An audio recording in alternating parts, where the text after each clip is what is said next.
Hi there and welcome back to Stellaris, the Cthulhu Myth.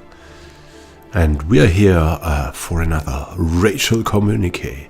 We have met newly the Antehumans and the great race of Yith, and we are here with the Antehumans' holy mandate, the transcendent republic, spiritual seekers that are individualists and spiritualists.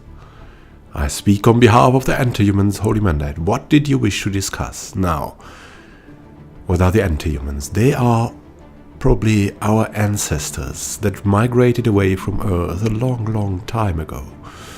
And as you see, I've made them intelligent natural sociologists and weak. Because they are described as that in the Cthulhu Myth. I'm now referring to yoxototh.com, where there's just said that the Antehumans are slender, tall, gaunt proto-humans of great intelligence, though. And they are intelligent, and what they have done is wholly not documented, but they are the fabled ancestors of the humans, and it seems like that thousands, even hundreds of thousands years before the humans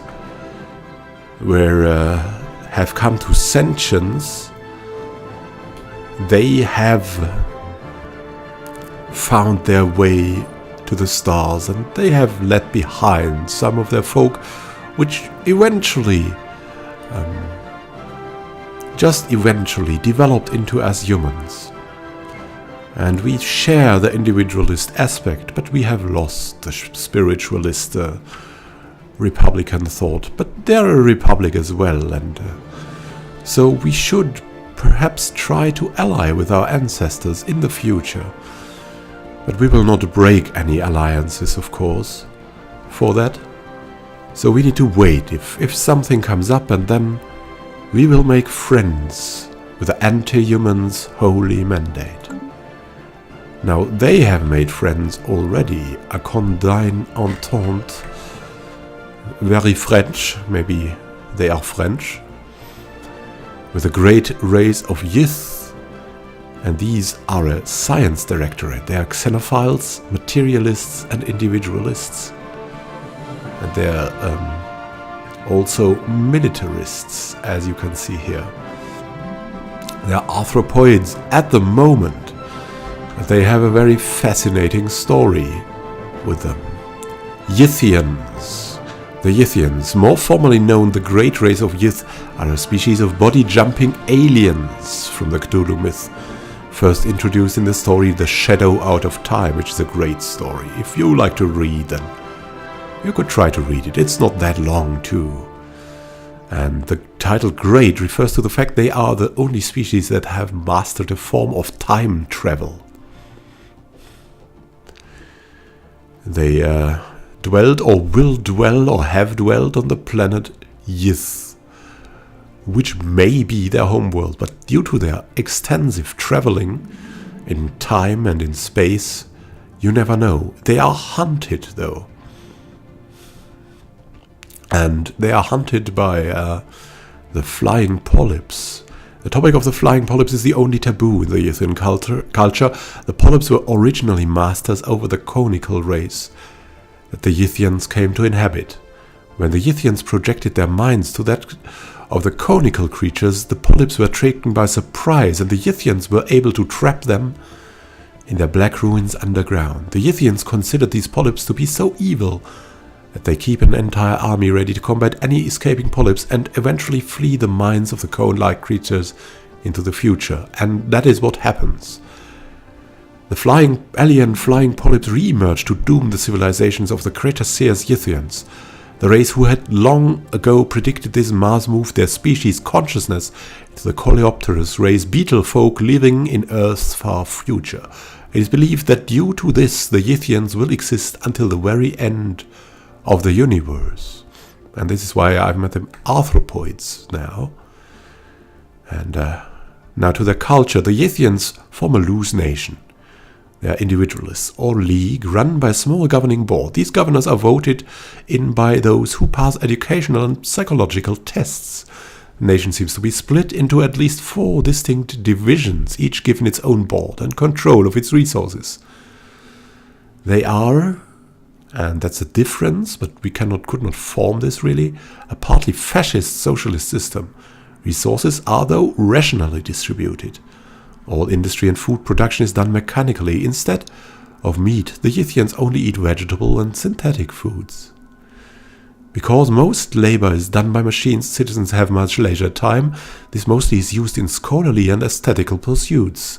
So they are decadent, in a way. They have lost touch with normal labor. Technology progressed to a height due to the need of surviving the cataclysmic environs of the Yithian culture on Earth.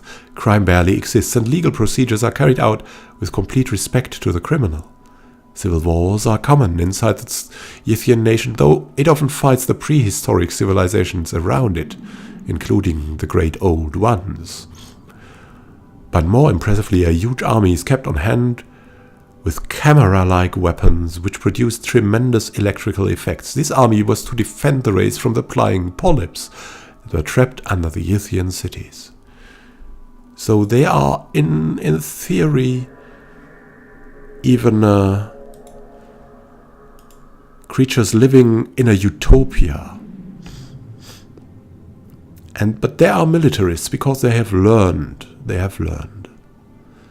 There is science directorate and erudite explorers. They should be really good friends with us, but they have made friends with Antehumans before, which is totally understandable as they are so close.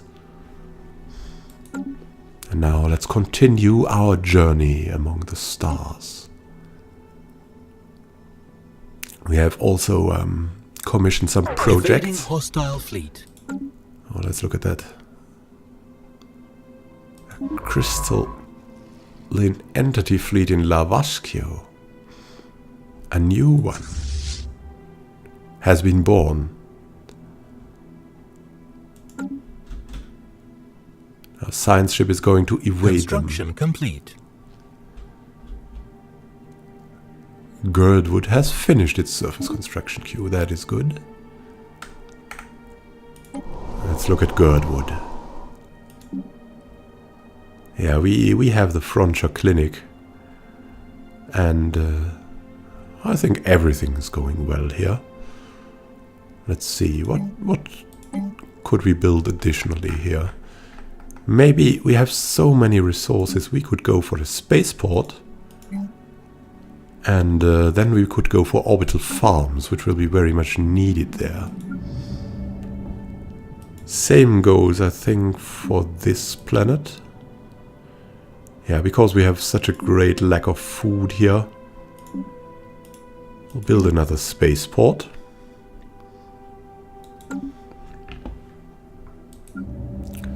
And we also have a very high need of energy credits always.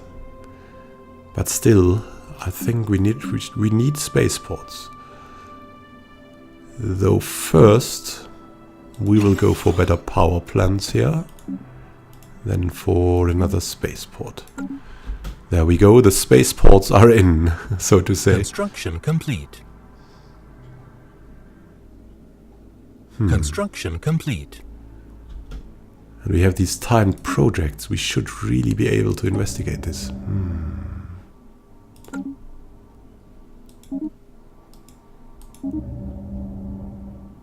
Tindis has now both of that. We could go for the Corvette yards, but not really. We don't need them. We have so many spaceports. This would be a waste of energy. Let's look at that though. Everything in order there. Yes. Would like her though to... Ah, we cannot migrate here. Yeah, it's not under our direct control. The HUM Crescent. I fear that we will have to go back with a peace force into that system.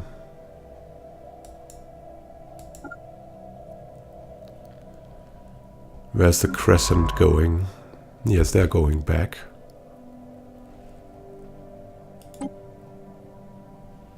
We should, though, move back then.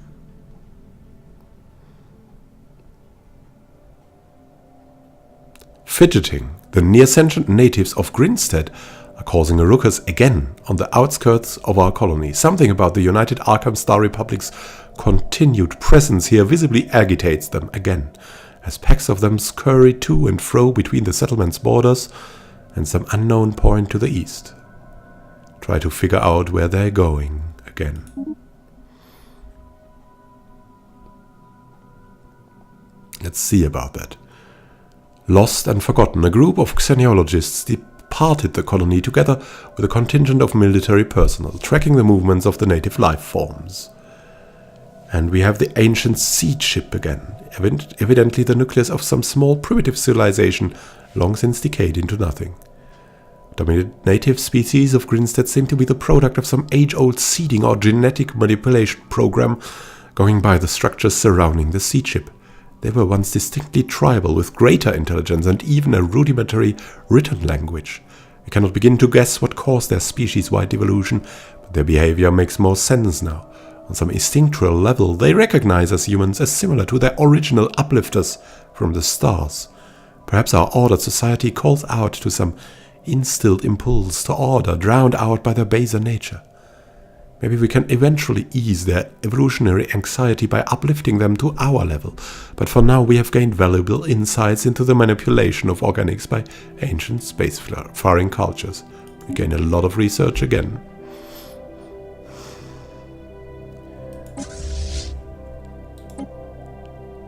And we'll set this to passive.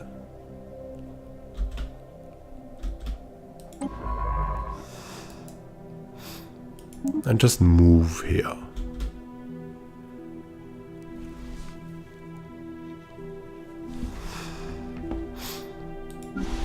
What can we do on Grinstead though? Maybe we could build a spaceport and an observatory. We cannot afford yet to build a spaceport. Maybe if we observe them better, would that be something?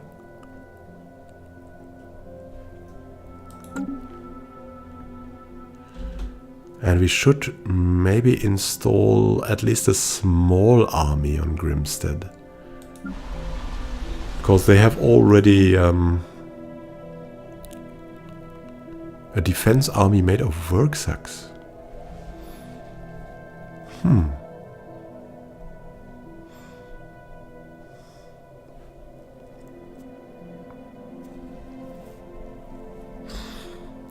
We will build 2 defense armies there.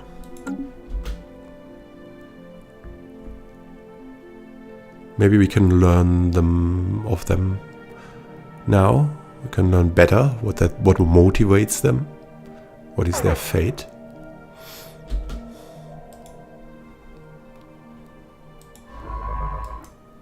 And we want to research here. 1 and 2. Construction complete. Just staying there, just for the security of our science ship. Arcadia is now fully built out, so to say.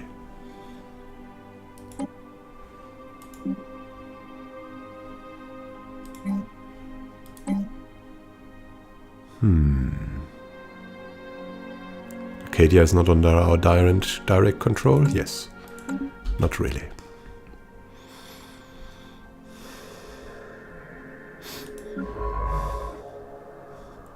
Marin Karin. Transmission trouble. While productivity is no longer declining on the planet, communications between the colony on Keresia and the capital on Earth are breaking down. Senior officials on Keresia are growing increasingly distant, and our clerks are complaining that even relaying simple directives is becoming an exercise in frustration.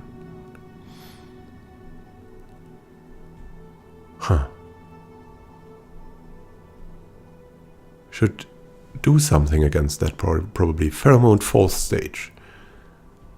Deploy an administrative task force. Code Morph. This is worrying.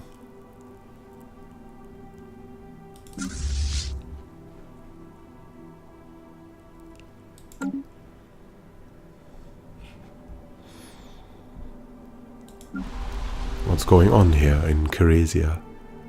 We've reached the 4th stage of pheromones. Research complete. Should we remove the dense jungle, maybe? Or build a spaceport for an observatory? We should do that on Grinstead before, though. Let's build a spaceport. And we have a new technology. Colony development speed plus 25%. By giving control of the colony ship to an artificial intelligence, the crew and colonists can be suspended in a deep sleep. Very nice. What more can be done now? Global energy management for a power hub. This seems very useful. Let's do that.